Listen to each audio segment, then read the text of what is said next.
What's up everyone, hope you have a lovely day. I want to show you a race in which I was constantly asking myself, can I trust these guys?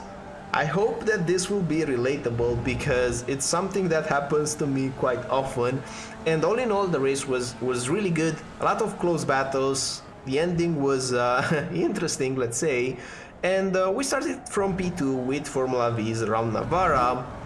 If you don't race this car a lot, what I can tell you is that the racing is, most of the time it's close racing, the draft is super powerful, so it's very hard to escape. For example, the guy in front, the leader, it will be very hard for him to pull a gap unless, you know, I do a mistake or the guy behind force me into a mistake. That's how you generally pull a gap with these cars, by, you know, choosing the wrong moments to battle or doing a big mistake. But all in all, the experience of racing this car is better than I thought, because I haven't raced this car in a long time. So we're finishing lap 1, we're quite close to the leader. We do a mistake here, we take a more narrower line, which gives us a poor exit, and now the guy behind will obviously capitalize. And this is exactly what I was saying. Look, the leader went to the right side to give the slipstream to the guy that was behind me, so that we two, me and him, will fight, so he can pull a gap. So I noticed this, I just lift to make space for Severin in front now, and I don't want to fight him at this point in time. I'm taking a gamble because I don't know if he will be able to catch up with the leader and just stay with him, because if that doesn't happen, it just means that I just gifted the position and the leader will be gone. But sometimes you have to do this, you know, because if you fight too hard, you will lose a lot of lap time. You have to know when to fight and when to just get back, and since it was just lap 2, it wasn't a smart decision to fight. So now we're just following closely. You see, he was blinking from time to time. It was a bit annoying, but as the race progresses, he won't blink as much, which was really nice. Because you never know when someone blinks, especially if you're close. You never know if, God forbid, you will hit him. And look, this time we have a good exit. We're 0.2 behind him, so for sure we'll be attacking in turn 1. And now I'm thinking, can I trust him? Can I trust that he will do the same thing that I did and he won't fight it too hard? So obviously I can't stay behind him. I'm trying to...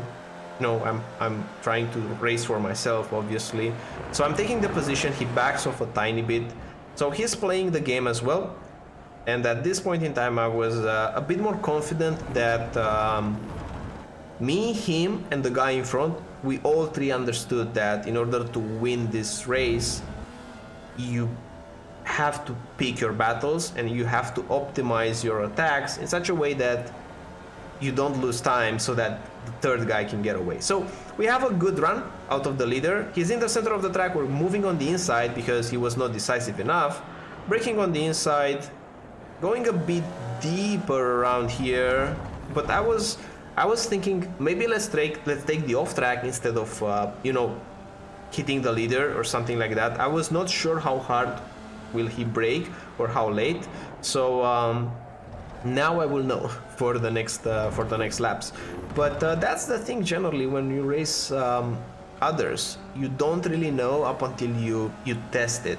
And if you have the luxury for just following in a pack and see what works, what doesn't work, it's generally like a good thing. But now obviously we're losing the position once again because the draft, so there's nothing I can do here other than force him take the inside line. I was thinking maybe he will do a mistake, who knows. So I was defending it a tiny bit, and you see he does a tiny bit of a mistake because he gets a bit wider, but it wasn't enough to make him lose more time. So basically at this point in the race, I was just trying to break the guy in front, to make him do a mistake. I will show up in his mirrors, I will make him think I will go for a move where I will just normally take the racing line, things like this, to just shaken up things a little bit, make him do even a small mistake, it can mean the difference between him losing maybe 2 positions. So trying to put the pressure on him, He goes a tiny bit wider, and yeah, he gets a poor getaway around here. And you see, he will lose 2 positions now. The problem is that I had to slow down more when I saw him, and Severin in front has a speed advantage on me. And I was thinking, should I trust him? Should I trust him in turn 1, like going side by side real hard, both of us? I'm a bit ahead, so I will try to take advantage of that. I'm braking a bit later, but the car just doesn't want to turn, so I'm going very wide because of that. Couldn't make the move stick, but it was a good attempt. At least he got the message that I will fight for the position, and all in all, I wasn't that far away of making it work. Now once again we have a good speed advantage, and we're gonna take the outside. Now he's defending on the inside. We want to brake late hard, and we get a move done around the outside. This felt really good. I remember this felt really good, because the margin for error is quite small when you're overtaking on the outside. It's a lot easier to overtake on the inside unless you want to do a switchback on the outside. But guess what? Right now we're on the big straight once again, lap 5, and as you can probably guess what will happen now. Yes, we will be once again the victim of the draft. So Severin now has a bigger speed advantage. There's no point in me taking the inside around here. I'm just taking the racing line. I'm trying to make things harder for him by being on the inside. He gets the outside in the end because that speed advantage, you can't fight with that.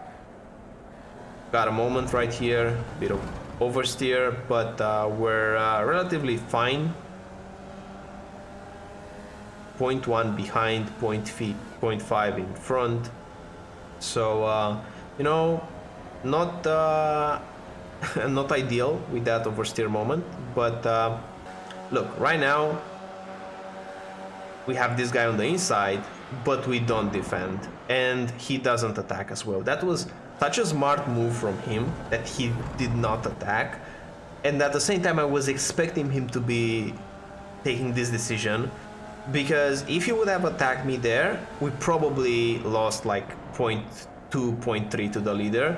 And now on this big straight, if we fight again in turn 1, then the leader will be gone. So it was a good decision from Toshinaga, if I'm spelling that right, in P3, to not attack. And now he's the victim of the draft, so I'm pulling on the inside, have the speed advantage. Let's see if we can make it work. And we do, because you know, with such an advantage it's quite hard to miss. Oh, this was close. I don't remember seeing this when I was racing. I saw him in the mirror, but I don't thought it was that close. So it seems like Toshinga just did a big send on Severin, and now we're leading 0.3 behind. We're trying to stay on the inside. We're gonna defend or not? No, we're taking the racing line. Let's see if it dives. No, he's just taking the racing line as well.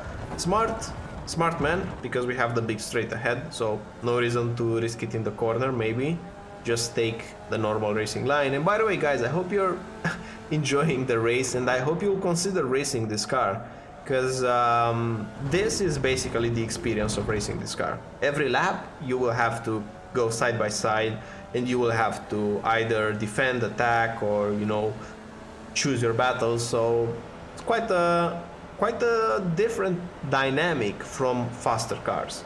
And I always said that these slower cars are much better for racing, and that's the reason why. And by the way, once again, if you enjoy this type of content, if you like it, use that like button and the subscribe button. It helps the channel a lot. Now we're back in P3, so from P1 to P3, life is tough sometimes. I was a bit afraid right now because the guy in P1 had a bigger gap, a 0.7 gap, and I was so close to Severin, and now we're going side by side, that I was a bit afraid that we will lose him. But let's see, side by side he's very close. Oh, He did a big send around here, and I gave him the room. But one more thing, guys. If you're that close, remember that the netcode exists. Even if you don't touch, if you have a netcode moment, you can just lose everything. And since he was blinking before, I was a bit afraid that that will actually happen, but it seems like the connection, at least for him, is back again.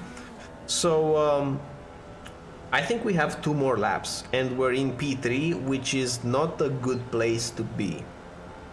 When I was racing this, I was thinking, you know, P2 will be ideal for the last lap. If you're in P2 in the last lap, that's probably the best place to have, because you will be having the slipstream, you can overtake in turn 1, then you probably defend the inside at the end of this corner and everything will be fine.